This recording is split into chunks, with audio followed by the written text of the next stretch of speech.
আমাদের চিন্তা ভাবনা ছিল একাল সেকালের উপরে, মোহনবাগানে একাল সেকাল সেই খালি পায়ে বুট জয়, খালি পায়ে থেকে বুট পর্যন্ত আসা পর্যন্ত যে সিকোয়েন্সটা চলে এসেছে, একের পর এক সিকোয়েন্সগুলো আমরা একের পর এক তুলে ধরেছি। আপনারা এখানে দেখতে পাবেন যে কীভাবে তুলে ধরেছি, ঠিক আছে।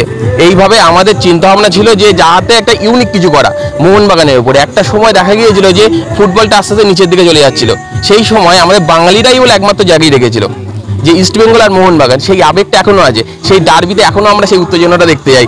সেইটাকে আমরা যাতে তুলে ধরতে পারি, সেই কারণেই এই থিমটা আমাদের, ঠিক আছে। আমাদের সবুজ মেরুন সবসময় জন্য থাকে, আর এই আপনারা সিম্বল দেখতে পাচ্ছেন, এই সবুজ মেরুনকে আমরা আমাদের বুকে আবেগ হিসেবে জগিয়ে রাখার জন্য একাল সেকাল মোহনবাগানকে আমরা করেছি। হ্যাঁ, এখন তো অনেক ইউনিক থিং আছে, কিন্তু তার উপরে যদি আমরা ফুটবলটাকে বাঁচিয়ে রাখতে পারি, আমাদের তো স্বাস্থ্যই জীবন, এটাকে মাথায় রাখতে হবে যে স্বাস্থ্যটাকে যদি না ভালো রাখতে পারি তাহলে কি করে হবে। ফুটবলটা হচ্ছে আবেগের জায়গা, এই আবেগ আর ভালোবাসা এই জায়গাটাকে আমাদের এই মেলবন্ধনটাকে তৈরি করতে হবে, এটাই হচ্ছে মেন ব্যাপার। আর মোহনবাগান সেই আবেগের জায়গা, সেই ভালোবাসার জায়গা, আমাদের প্রাণের ক্লাব।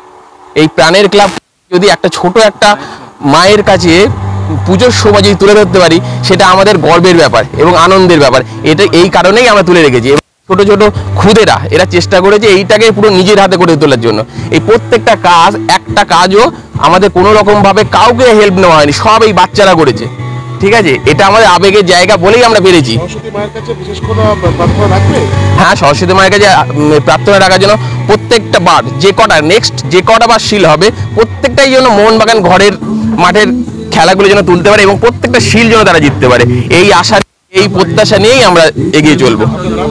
হ্যাঁ, আর আইএফসি কাপ যে এলসি কাপ যেগুলো আছে, সবকটা কাপই যেন আমাদের কাছে আসে, সেই প্রত্যাশা নিয়েই মায়ের কাছে আমরা প্রার্থনা জানাবো যেন এফসি কাপটা যেন আমাদের কাছে আমাদের ঘরের মাঠে যেন আসে, ঠিক আছে।